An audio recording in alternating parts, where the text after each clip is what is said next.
At 13, I was abandoned at a gas station. My wealthy uncle took me in. 15 years later, those same parents reappeared, suddenly acting like family with smug smiles, like I've been waiting for them all along. Hey, Reddit. I never thought I'd be the type to post here, but after everything that went down, I kind of need to put it somewhere. Let's just say when I was 13, my parents pulled something so trashy, it basically rewired how I looked at family forever. I got taken in by someone who actually gave a damn about me. And years later, those same parents tried crawling back into my life when they thought there was money on the table. What happened next is still wild to think about. Growing up, I didn't exactly win the lottery when it came to parents. Thomas and Ruth Morrison, my mom and dad, were the kind of people you'd cross the street to avoid. They weren't evil masterminds or anything dramatic like that, just pathetic excuses for adults who never figured out how to be parents. They were always yelling about something. Bills, each other, me. Didn't matter if I got good grades or if I kept my head down. They'd find a reason to scream at me. Food. That was optional. Some nights, I'd go to bed with nothing but the stale cereal I could sneak out of the cupboard.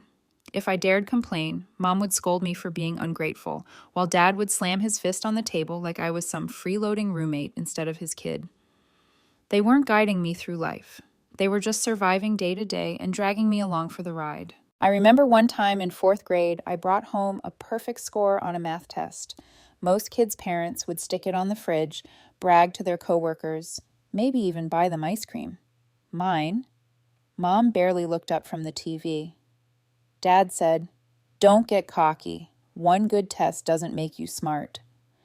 Then he went back to arguing with her about money they didn't even have. That's the kind of support system I had. By the time I was 13, I'd learned to keep quiet and stay out of their way.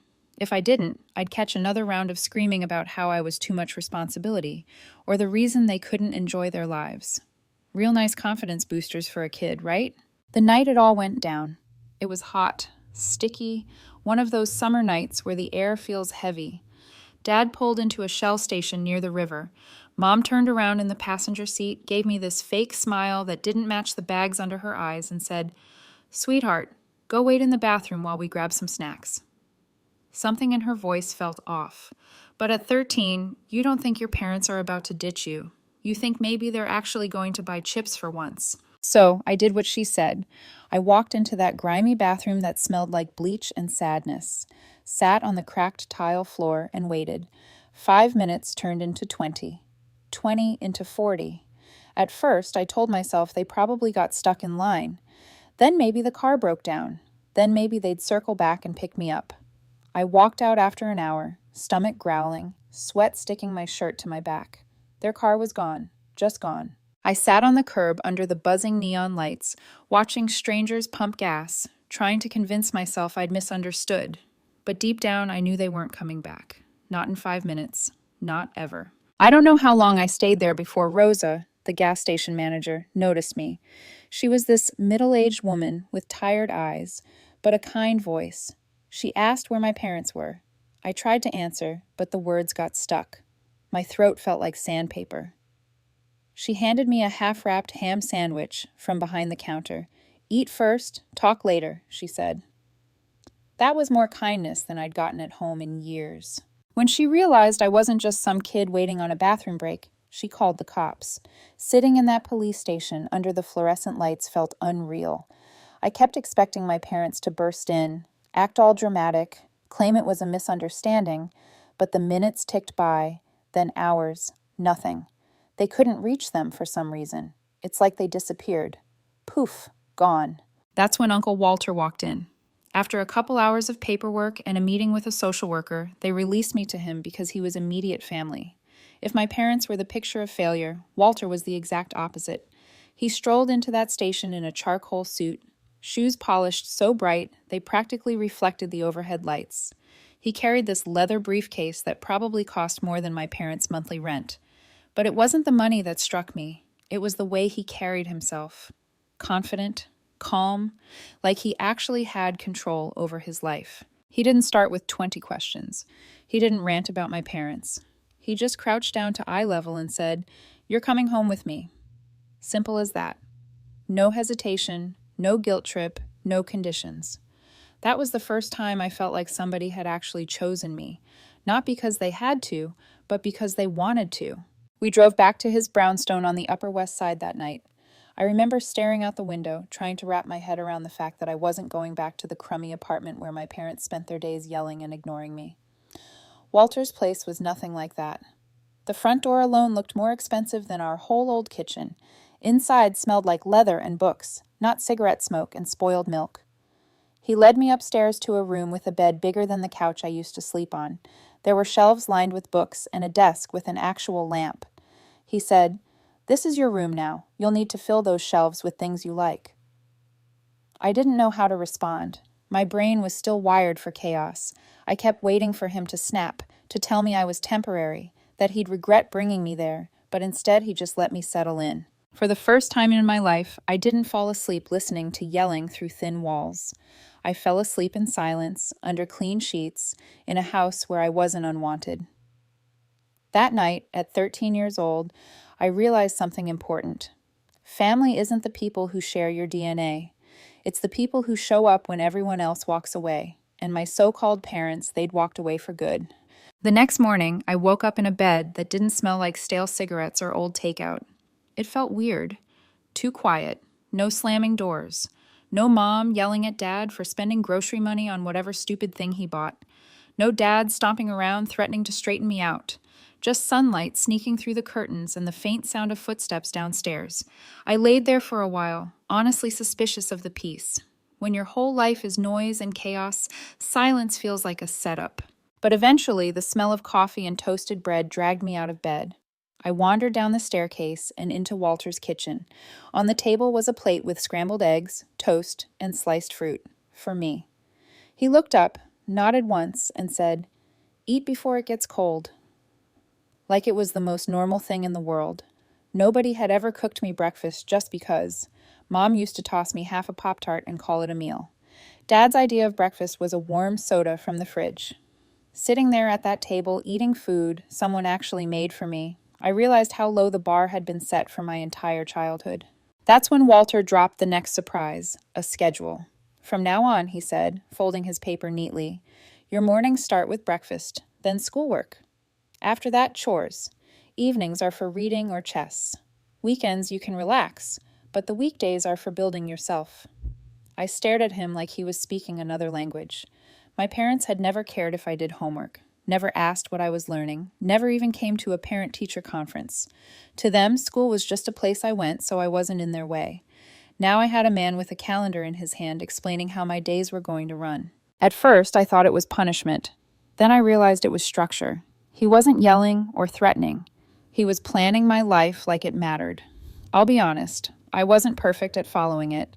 The first week, I tried to sneak in some TV instead of doing the reading he assigned. He caught me instantly. Instead of blowing up like Dad would have, he just clicked the remote off and said, "Every wasted hour now is 10. You'll regret later. Don't make a habit of it." And that was it. No screaming, no guilt trip, just a fact delivered sharp and calm. The biggest test came a month later. Walter had this antique chessboard in his study, something he'd owned since college. Hand-carved pieces, the kind of thing you only touch carefully. One afternoon, I was messing with it while he was out. I wanted to practice the moves he'd been teaching me, but I got clumsy. My elbow knocked the board right off the desk. Pieces scattered everywhere, and one of the pawns snapped clean in half. My stomach dropped. My first thought was, I'm screwed. I pictured Dad's face turning red, him screaming, maybe even throwing something at me. I bent down, frantically trying to piece it back together before Walter saw. He walked in right then. I froze, my whole body tensed, waiting for the explosion. Walter just looked at the broken pawn, then at me. His eyes narrowed, not in anger, more like he was analyzing me. Finally he said, "Why are you panicking?" I broke it," I stammered. "So?" he asked. That threw me off. "It's yours. I ruined it." Walter walked over, picked up the pawn, and set it on the desk. "You didn't ruin anything. You made a mistake. Now you figure out how to fix it." I didn't get it. "You're not mad?" "Mad?" He actually laughed. "It's a pawn. Replaceable. You're not replaceable. Big difference. That moment hit harder than any lecture I'd ever gotten. My parents always made me feel like I was the broken pawn, disposable and annoying. Walter flipped that idea on its head with one sentence. He ordered a new set the next day, but not before sitting me down with glue and tools, teaching me how to repair the old piece. Value isn't in perfection, he said while we worked. It's in knowing how to fix what's broken. That stuck with me. The weeks rolled by, and for the first time in my life, I started building actual habits. School came first. When my grades improved, he didn't just say good job and move on. He broke down why it mattered. He showed me how education tied into bigger opportunities: college, business, independence. Looking back, that first year with Walter set the foundation for everything that came later. I used to think my parents abandoning me was the worst thing that could have happened. But sitting there in that brownstone, eating real food, fixing broken chess pieces, following schedules that actually meant something, I started to wonder if maybe it was the best. Because for the first time ever, I wasn't just some burden shoved aside. I was a kid worth investing in, and apparently that made me a bigger target than I realized. It started small. A plain white envelope slipped through the mail slot one Tuesday afternoon. I grabbed it while sorting the usual junk: cable ads, a pizza flyer, some catalog addressed to Walter. This one had no return address, just my name written in handwriting I hadn't seen in over a decade. I knew that sharp, loopy handwriting from school permission slips and notes on the fridge. Inside was a cheap greeting card, big shiny letters on the front. Thinking of you, the kind of thing you'd grab off a clearance rack at Walgreens. Inside was written, "Dearest daughter, we've been thinking about you so much lately. We miss you terribly. Love, always, Mom and Dad." I read it twice, waiting for some punchline. 15 years of silence, and this was their comeback. Not even an apology. No explanation for leaving me at a gas station like I was yesterday's trash. Just some Hallmark garbage pretending we were a happy family. I laughed so hard I nearly ripped the card in half. Then I tossed it in the trash. That should have been the end of it, but it wasn't. My phone started blowing up with voicemails from numbers I didn't recognize. Coincidence? Not a chance. First one, Mom's voice. Sugary, sweet, fake enough to give you cavities. "Sweetheart, it's your mother. We love you so much. We know we've made mistakes, but families always find their way back together." Second one, Dad's voice deeper, trying to sound stern and fatherly. "Daughter, it's your dad. We need to talk. It's time we put the past behind us. We can fix this." Fix this. Like forgetting your kid in a grocery store aisle, not abandoning her at 13 and disappearing for over a decade. I didn't bother deleting the messages. I saved them, not because I cared what they had to say, but because I figured one day I'd want proof of just how pathetic they were. A week later, they got bold. Mom ambushed me at Starbucks. I was grabbing my morning coffee, the same place I always went before work. She walked in wearing a cheap floral dress, caked in makeup like she was auditioning for some community theater tragedy. "Sweetheart," she squealed, reaching for my arm like she hadn't vanished from my life for 15 years. "Look at you, all grown up, so beautiful." I didn't even slow down. I slid past her, took my coffee, and walked right out. Through the glass, I saw her face collapse when she realized I wasn't going to play her little reunion fantasy. 2 days later, Dad tried his luck. He caught me outside the organic market where I bought groceries for Walter's diet. He looked worse than I remembered. Wrinkled polo shirt, gut spilling over his belt, face red from years of smoking and garbage living. "Daughter," he barked, stepping into my path. "You can't keep ignoring us." I stopped just long enough to give him the kind of look you give gum stuck to your shoe. "Family doesn't abandon kids at gas stations," I said flatly. His face twitched. "We were young, we made mistakes, but we're here now trying to make things right." That one almost made me laugh.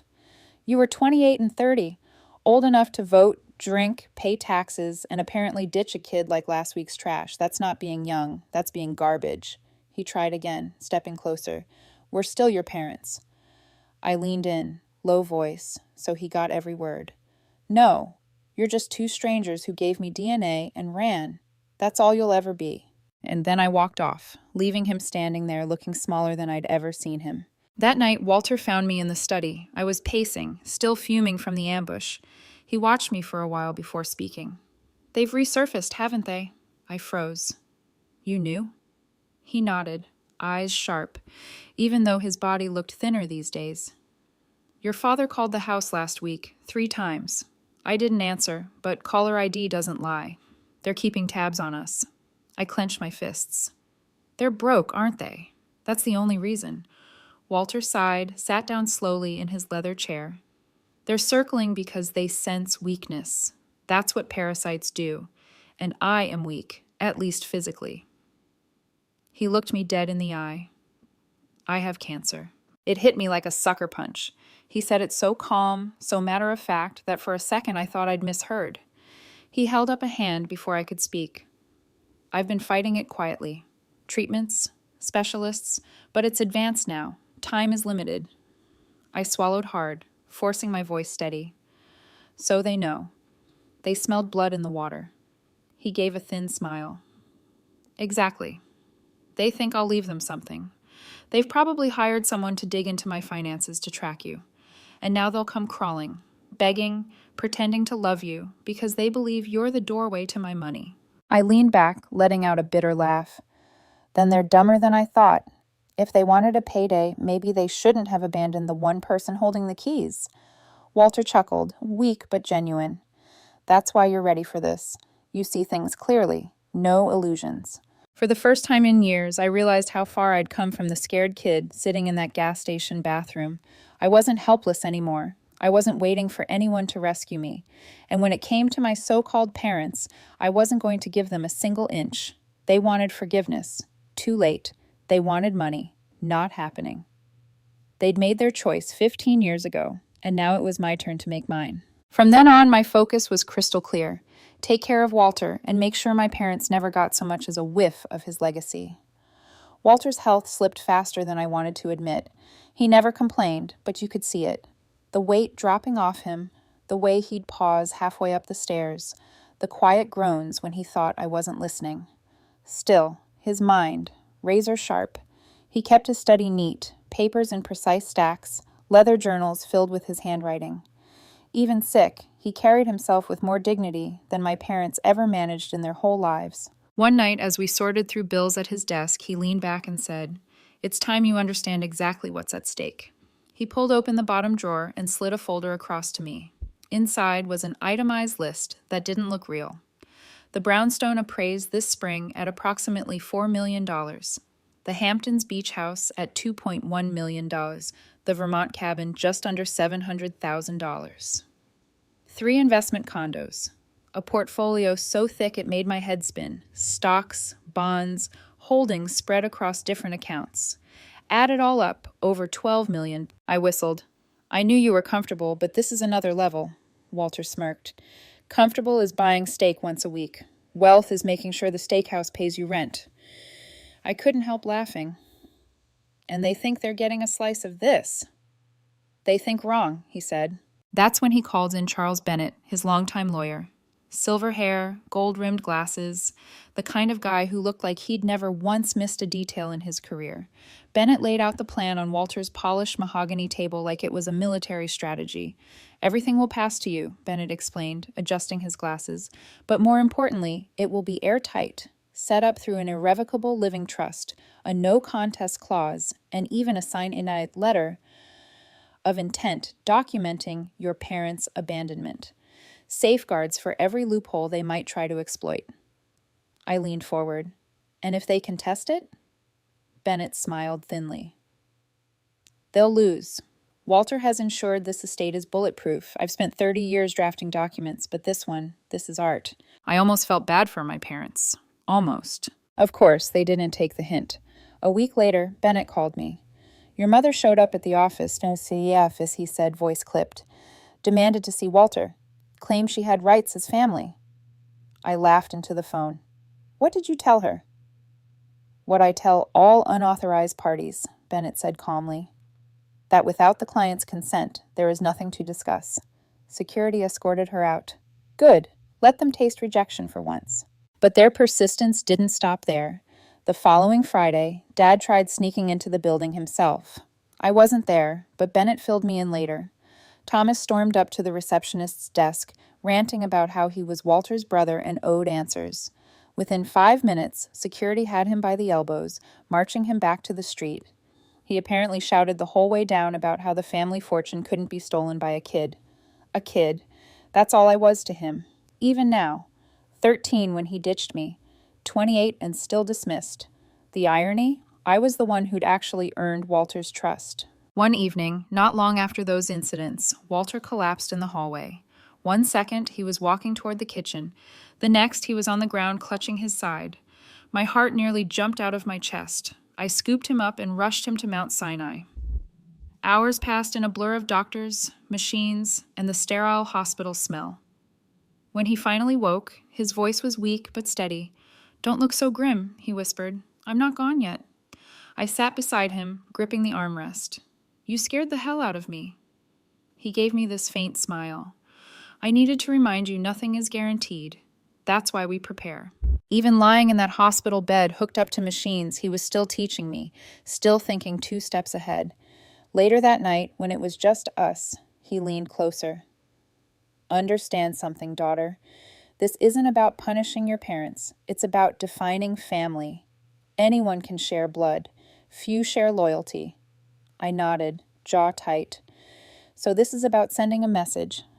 "Exactly," he said, eyes sharp, even in his frail body. "When I'm gone, they'll realize the consequence of abandoning you wasn't just losing a child. It was losing everything." I sat back, letting that sink in. He wasn't just leaving me money. He was leaving me the final word, the ultimate checkmate. And deep down, I couldn't wait to watch it play out. I didn't have to wait long. A month later, Walter passed away on a Sunday morning. I was sitting beside him when he went. No long speeches, no dramatic goodbyes. He just exhaled one last time, eyes closed, hand in mine.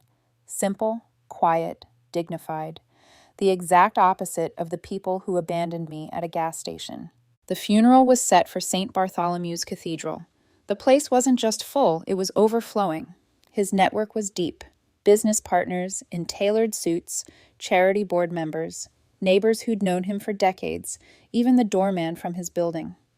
Everyone had a story about Walter helping them at some point. That's the kind of man he was. And then, of course, Thomas and Ruth showed up. I noticed them the second they walked in. They didn't slip in quietly.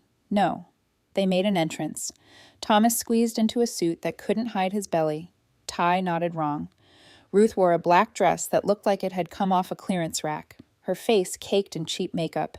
They didn't just sit in the back. They strutted right down the aisle like VIPs, as if anyone in that cathedral actually respected them. I saw heads turn. People whispered. A woman who'd known Walter for years leaned over to me and muttered, "What are they doing here?" Word had gotten around over the years. Walter wasn't shy about why I lived with him. That told me all I needed to know. The crowd already knew who the parasites were. When the casket rolled in, Ruth launched her Broadway audition. She let out this ear-splitting wail and flung herself against the casket like she was Walter's long-lost soulmate. The priest had to pause mid-sentence. Thomas staggered behind her, groaning, muttering, "Oh, Walter, my brother," like they'd been close. The whole thing was a circus. People weren't buying it. You could see the disbelief on their faces. These were people who'd actually been there through Walter's life. Dinners, board meetings, hospital visits. They knew who mattered to him. And it wasn't the 2 clowns clawing at his casket. I clenched my jaw, but stayed seated. Let them embarrass themselves. When it was my turn to speak, I walked to the podium in the Armani suit Walter had insisted on buying me the year before. The chatter died instantly. My voice didn't shake. I didn't talk about the money or the properties. I talked about the man who picked me up from a police station when nobody else cared. The man who taught me discipline, chess, how to stand tall when life tried to beat you down. I ended it with one line. Family isn't DNA. Family is who shows up. It landed. The silence wasn't awkward. It was heavy. People nodded, some teared up, a few even clapped softly. And behind me, I heard Ruth sniff loudly like she was trying to attach herself to my words. After the service, we headed to the Plaza Hotel for the reception. Big room, marble floors. The whole setup fit Walter's style. I moved through groups of people offering condolences, shaking hands, hearing stories I hadn't known about him. I felt proud. Not for me, for him. He'd earned this turnout. Then the inevitable happened. A hand on my shoulder. I turned and found Ruth staring up at me, eyes watery, smile fake. "Sweetheart," she crooned, "we're so sorry for your loss. Walter was such a generous man, wasn't he? Always giving, always caring." I didn't let her finish. "Yeah," I said loud enough for people nearby to hear. "He was, which is more than I can say for either of you." Her smile twitched. Thomas stepped forward, trying to salvage it. "Daughter," he said, lowering his voice like we were sharing a secret.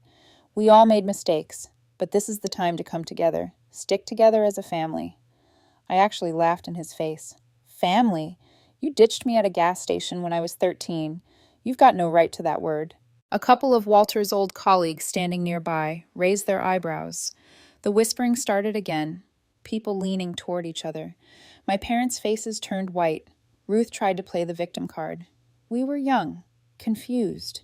I cut her off cold. "You were 30, old enough to know exactly what you were doing. You didn't forget me. You left me." That landed harder than I expected. A man from Walter's charity board, who'd been listening, muttered, "Disgraceful," under his breath. My parents heard it. Their shoulders tensed. Thomas tried one last time. "Look, let's not do this here. There are practical matters we need to—" I raised my hand and stopped him. "Practical matters? You mean money? Right.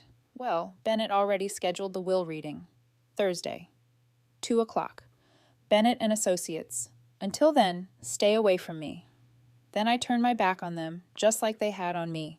They stood frozen in the middle of the plaza ballroom, humiliated, while the conversations around them moved on. People avoided eye contact with them like they had the plague. That was Walter's last gift to me. He made sure everyone knew who they really were. And this was only the beginning. The real show was coming at the will reading, Thursday at 2 o'clock. Bennett and Associates.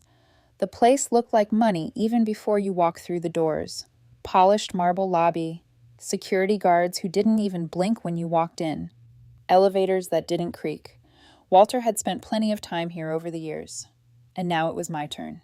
I showed up early wearing the tailored navy suit Walter gave me for my birthday. Sharp lines, perfect fit. I looked like I belonged in that boardroom. Because I did. My parents, not so much. They arrived 10 minutes late, and the second they walked in, I nearly laughed out loud. Ruth was squeezed into a knockoff business suit with shoulder pads straight out of the 90s. Thomas had stuffed himself into a navy blazer that strained at the buttons, tie crooked, sweat already soaking the collar. And the way they kept glancing at each other like kids about to open Christmas presents, it was pathetic. They thought they were about to cash in. "Sweetheart," Ruth gushed as they sat down across from me, "you look so beautiful. Walter would be proud." I didn't answer, just leaned back in the Italian leather chair, calm, steady, letting them twitch and squirm. At exactly 2 o'clock, the door opened. Bennett walked in, briefcase in hand, glasses perched on his nose, his expression as serious as always. He nodded to me, then to them, and took his seat at the head of the table. "Thank you all for coming," he began, voice precise. "We're here for the reading of Walter Morrison's last will and testament, executed August 15th of this year." Thomas leaned forward, elbows on the table, like a kid waiting for dessert. Ruth tried to look solemn, but her eyes practically glowed. Bennett opened the folder and began reading. First came the standard legal jargon. Sound mind, revoking all previous wills, appointing himself as executor. My parents nodded along like they understood any of it. Then came the inventory. The brownstone, $4 million. Hampton's house, $2 million. Vermont cabin, 3 investment condos. The art collection, the stock portfolio, the wine cellar. It kept going. By the time he hit the $12 million mark, Ruth was breathing fast, and Thomas was red in the face, like they were about to faint from excitement. Finally, Bennett cleared his throat and read the keyline. "I, Walter Morrison, being of sound mind and body, do hereby leave my entire estate, all properties, accounts, investments, and personal effects to my beloved niece, who has been the daughter I never had." Silence. You could have heard a pin drop. Thomas's smile shattered. His face drained of color so fast it looked like a curtain being yanked down. Ruth's jaw literally dropped. For a second, I thought she might pass out. That can't be right, she whispered. Bennett kept reading, calm as ever. To those who abandoned their child when she needed them most, I leave nothing. Blood relation does not constitute family. Loyalty does. That hit harder than anything I could have said. Walter had written them out, not just legally, but morally, in black and white. Thomas shot to his feet, chair scraping loud against the floor. This is insane. We're his family. We have rights. Bennett removed his glasses and polished them slowly, his version of staying composed. Mr. Morrison, your brother executed this will in full compliance with the law. It is airtight. Ruth's voice cracked. Honey, please, she begged, turning to me, mascara already streaking. Don't let this happen. We're your parents. We love you. We can work this out. I leaned forward finally. First time I'd spoken since they walked in. My voice was low, calm, cutting. You don't love me. You love the idea of money. You love the lifestyle you think this will buy you. But me? You left me, remember? Ruth shook her head frantically. We were scared. We didn't know. You were 30, I snapped. Old enough to know exactly what you were doing. Don't rewrite history just because it doesn't pay. Thomas pointed at me, hand shaking. We'll fight this. We'll get lawyers. You think you can shut us out? You'll see. I smiled. Walter already thought of that. Every trust, every clause, every loophole closed. You can waste whatever money you've got left on lawyers, but you'll lose. And when it's over, you'll have even less than nothing. The silence after that was beautiful. Ruth sobbed ugly and loud, grabbing at tissues from her purse. Thomas's hands trembled as he grabbed his phone, probably already Googling cheap inheritance lawyers near me. Bennett slid the stack of documents across the table to me. I picked up the pen and signed slowly, deliberately, page after page, while my parents watched, powerless. Each signature was a nail in the coffin of their delusions. When it was done, Bennett stood and extended his hand. Congratulations. Your uncle would be proud. I shook his hand, then pushed my chair back and stood. My parents looked up at me with eyes that begged, pleaded, but I didn't flinch. You made your choice 15 years ago, I said. Now you live with it. Then I walked out, leaving them behind in that conference room. Two broken people who thought they'd hit the jackpot, only to find out the bank was closed for good. I figured that would be the end of it. Papers signed, will executed, game over. But parasites don't just crawl away quietly, they cling until you scrape them off. Not even a week later, my phone buzzed with a call from an unknown number. I let it go to voicemail, then another, and another. By the time I checked, there were 5 messages. Mom's voice was first, all wobbly and fake. Sweetheart, we're sorry for how things happened in the past. We just want to fix this. Please call us back. Then Dad, trying to sound tough but desperate. Daughter, listen. You don't understand how hard things have been. We're family. Family doesn't turn its back. Call me. I didn't call. The next day, they tried again. This time, they showed up outside Bennett's office. Security had to escort them out when they refused to leave the lobby. Bennett called me afterward, his tone clipped but almost amused. They're persistent, he said, but persistence doesn't beat preparation. I almost thanked them for proving Walter right so quickly. But the real low point came a week later. I was leaving the brownstone heading for a meeting when I saw them standing on the sidewalk. They looked smaller than I remembered, older, beaten down. Ruth rushed forward like she just spotted a long-lost child in a movie. Please, she begged, grabbing at my arm. We don't want millions. We just need a little help. Rent, groceries, anything. We're drowning. I pulled my arm free. You had a kid who needed rent and groceries. Remember what you gave her? Nothing. Her lip quivered, but she pushed on. We were stupid. We know that now. But Walter would have wanted you to take care of us. That one almost made me laugh out loud. Nice try. Walter wanted nothing to do with you. His will spelled that out crystal clear. You didn't just lose me, you lost him too. Thomas stepped up, voice low, trying to play the man of the house act.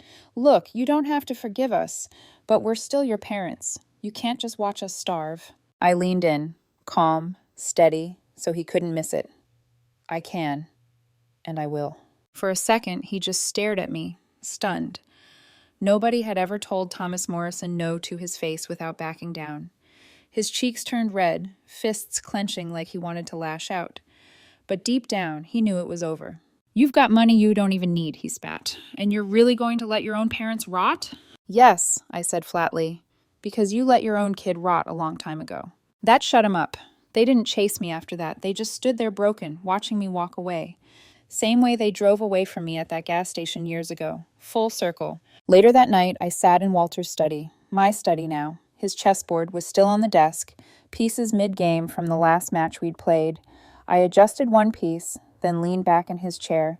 My chair. My phone buzzed. A text from my best friend Kate. How'd it all go? I typed back 2 words. Justice served. Then I set the phone down and pulled open the drawer where Walter kept his watch collection. One in particular stood out. A vintage Rolex he used to wear only on special occasions. I strapped it onto my wrist. The weight, solid, real. A reminder that time is valuable and you don't waste it on people who wasted you. Outside the window, the city stretched out alive and loud. For the first time in my life, I wasn't just surviving it, I owned my place in it. My parents thought abandoning me would erase me. They thought showing up years later would reset the scoreboard. But that's not how life works. Choices have consequences. They made theirs at a gas station when I was 13. And now I was a woman worth over $12 million, sitting in a brownstone they'd never step foot in, living a life they'd never touch. They wanted forgiveness. They wanted money. They wanted me to save them from the mess they'd built. But the truth was simple. The door had been locked for good, and I wasn't opening it.